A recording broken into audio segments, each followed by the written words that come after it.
Hi guys, welcome back to Kaumshala. I am Megha, channel host and your दोस्त। जब भी हम सब कोई एक्ट पढ़ते हैं तो कुछ ऐसे वर्ड्स या फ्रेजेस आते हैं जो इग्नोर कर दिए जाते हैं जस्ट बिकॉज हमें समझ नहीं आते।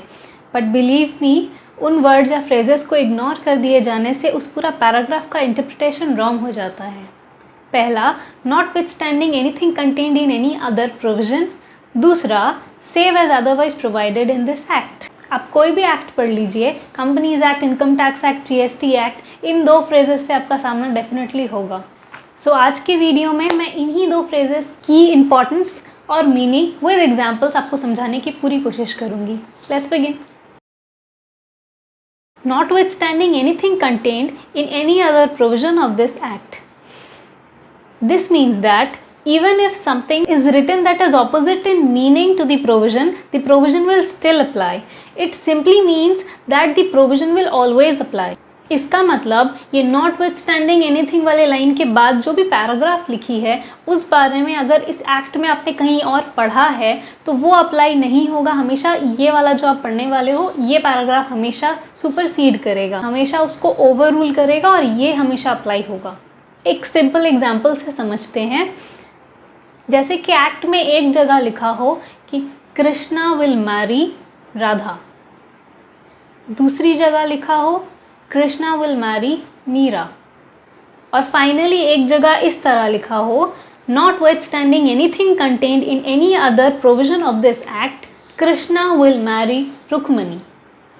इसका मतलब कि नॉटविथस्टैंडिंग कृष्णा की शादी रुक्मणी से ही होगी, भले ही आपको कहीं और कुछ भी लिखा मिला हो, राधा से, मीरा से या किसी से भी, बट नॉटविथस्टैंडिंग के बाद ये लाइन लिखा है कि उसकी शादी रुक्मणी से ही होगी तो रुक्मणी से ही होगी, बाकी किसी से नहीं होगी।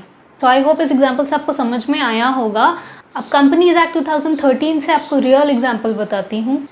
सेक्शन 182 सब सेक्शन 1 में लिखा है Notwithstanding anything contained in any other provision of this act, a company other than a government company and a company which has been in existence for less than 3 financial years may contribute any amount directly or indirectly to any political party.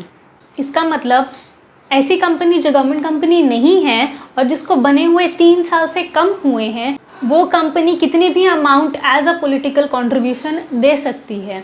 अब act में कहीं और अगर आपने पढ़ा है कि 7%, 7.5% या 9% इससे ज़्यादा पॉलिटिकल कंट्रीब्यूशन नहीं दिया जा सकता, तो उसको ये ओवररूल कर देगा। यानी कि ये नॉटविथस्टैंडिंग है कि जो कंपनी गवर्नमेंट कंपनी नहीं है और जिसको बने 3 साल नहीं हुए हैं, वो कंपनी कितनी भी अमाउंट दे सकती है। अब आई होप नॉटविथस्टैंडिंग एनीथिंग वाला पार्ट आपको कहीं दिखेगा तो आप इग्नोर नहीं करोगे। ये बहुत इंपॉर्टेंट फ्रेज है और वो कृष्णा वाला एग्जाम्पल याद रखना, आपको वो सब याद आ जाएगा। Next, save as otherwise provided in this act. This phrase seeks to keep the applicability of any other provision on the same subject unaffected. इसका मतलब इस बारे में अगर आपने इस एक्ट में कहीं और पढ़ा है तो वो अनअफेक्टेड रहेगा। इसमें ध्यान रखने की सबसे बड़ी चीज़ है सेव। सेव वर्ड यानी कि आपने जो भी पहले इस बारे में कहीं पढ़ रखा है उसको उसी तरह से सेव्ड रहने दीजिए, वो अनअफेक्टेड रहेगा। एग्जाम्पल से समझाऊं तो समझिए 3 राजा थे, ए, बी और सी। तीनों ही राजा के 2-2 बेटे हैं, ठीक है। राजा ए का बड़ा बेटा किसी युद्ध में जाकर मारा गया, तो राजा ए ने अपने छोटे बेटे को राजा बना दिया।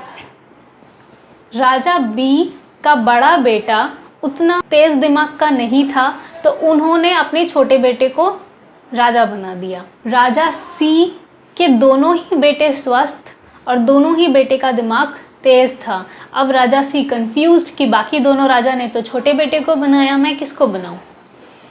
तो वो गए अपने मंत्री से पूछने के लिए। तो मंत्री ने लॉ की बुक खोली और उसमें पढ़ा, save as otherwise provided in this act the eldest son will become the king.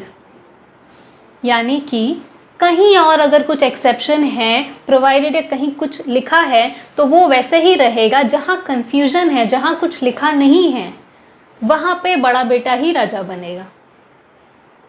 समझ में आया?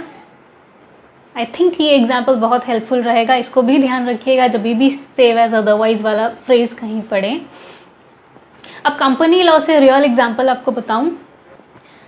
Section 152 sub section 2 of companies act 2013 में लिखा है, save as otherwise expressly provided in this act, every director shall be appointed by the company in general meeting.